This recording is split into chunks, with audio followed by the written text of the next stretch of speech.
அனைவருக்கும் வணக்கம். மார்கழி என்றாலே நம்ம பலருக்கும் முதலில் நினைவிற்கு வருவது வீட்டு வாசலில் போடப்படும் வண்ணக்கோலங்கள் தான்.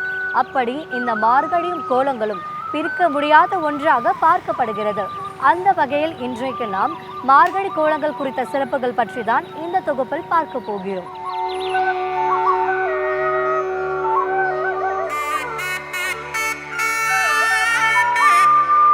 மார்கழி என்றாலே எல்லா கடவுள்களுக்கும் உகந்த மாதமாகும்.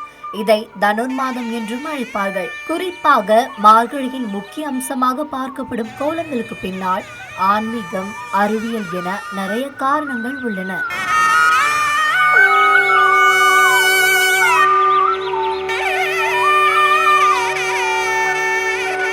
மார்கழி மாதம் என்பது தேவர்களுக்கு பிரம்ம முகூர்த்த நேரம்.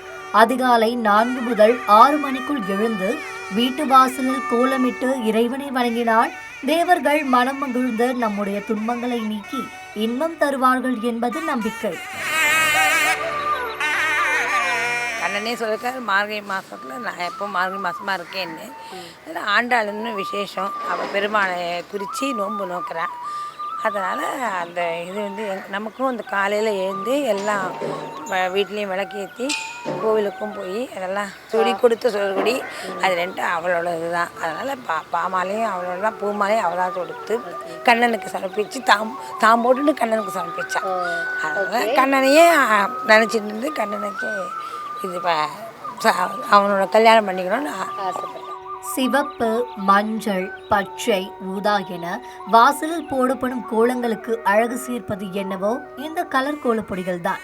புள்ளி வைத்து போடும் கம்பி கோலங்கள் மீதான ஆர்வம் குறைந்து மக்கள் ரங்கோலி கோலத்திற்கு மாறிய போதுதான் மார்க்கெட்டில் கலர் கோலப்பொடியின் மவுசும் அதிகரித்துள்ளது. இது ஒரு 19, 20, 22 வருஷமா இருக்கு. இந்த கடை நான் போட்டு 22 வருஷமா இருக்கு. அப்போ பவுடரா இருந்தது. இப்போ ஒரு 6-7 வருஷமா இது மண்ணாயிடுது. வேற ஒன்றும் இல்லை, மண்ணில் இருந்து இப்போ கலர் மிக்ஸ் பண்ணி அப்படியே வர்றது தான். அது அந்த பெருமாளுக்கு போடுவாங்க. அந்த மார்கழின்றது பெருமாளுக்கு உகந்த நாள், அதனால் அது போட்டு பூமாதேவிக்கு அலங்காரப்படுத்துவாங்க. மார்கழி மாதத்தில் தான் பூமி ஓசோன் படலத்திற்கு அருகில் வரும். அப்போது பூமியில் தூய்மையான ஆக்சிஜன் அதிக அளவில் காணப்படும். அதிகாலையில் கிடைக்கக்கூடிய தூய்மையான ஆக்சிஜனை சுவாசிக்கும் போது சோம்பல் நீங்கி உடல் உற்சாகமாகவும் ஆரோக்கியமாகவும் இருக்கும். மார்கழி கோலங்களில் வைக்கப்படும் பூசணி பூவுக்கு தனி சிறப்பு உண்டு. மேட்ரிமோனி போன்ற எந்த வசதிகளும் இல்லாத அந்த காலத்தில் தங்களுடைய வீட்டில் திருமண வயதில் ஆணோ அல்லது பெண்ணோ இருந்தால் அந்த வீட்டை சேர்ந்தவர்கள் வாசலில் பூசணி பூ வைப்பார்கள். அப்படி வைக்கும்போது அந்த தெருவின் வழியாக செல்பவர்கள் கோலத்தின் நடுவில் பூசணி பூ வைத்திருக்கும் வீடுகளை கவனத்தில் கொண்டு தங்களது சொந்தத்திலோ அல்லது தங்களுக்கு தெரிந்தவர்கள் வீட்டிலோ திருமணத்திற்கு பேசி முடிப்பார்கள். காலையில் எழுந்து போடுறதுன்னா அந்த காலத்துல இருந்து திருப்பாவை சொல்லி ஆண்டாள் ஆரம்பிச்சது. ஆண்டாளோட பாசனம் சொல்லி எல்லாரும் தெருவில் பாடிக்கிட்டே போவாங்கன்னு சொல்லுவாங்க. அப்போ இந்த வீட்டு அலங்கு பண்ணுறதுக்கு கோலம் போட்டு பூசணி பூ வச்சு தினமும் அந்த பூசணி பூ சேர்த்து வச்சு அது பொங்கல் இப்போ போகி அன்னைக்கு கொண்டு போய் பக்கத்தில் இருக்கிற ஆற்றுலையோ குளத்துலையோ குறைச்சிட்டு அது ஒரு விசேஷமாக செய்வாங்க. அப்புறம் திருவாதிரை ரொம்ப விசேஷம் கபாலீஸ்வரருக்கு. அதுக்காகவும் எல்லாரும் எழுந்து அந்த இது செய்கிற அன்னைக்கு காலையில் வீட்டையும் அழகுபடுத்தி பொங்கல் வர்றப்போ அந்த 3 நாள் இன்னும் விசேஷமாக செய்வாங்க. குறிப்பாக பெண்கள் குனிந்து நிமிர்ந்து கோலமிடும் போது யோகா பயிற்சி செய்த பலன்கள் கிடைக்கும்.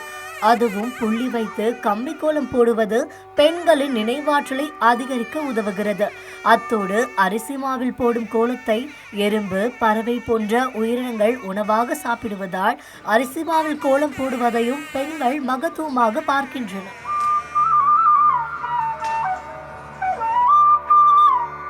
வீட்டிற்கு அழகு சேர்ப்பது மட்டுமில்லாமல் அறிவியல் ரீதியில் நிறைய நன்மைகளை உள்ளடக்கியதாக திகழ்கிறது இந்த மார்கழி வண்ணக்கோலங்கள்.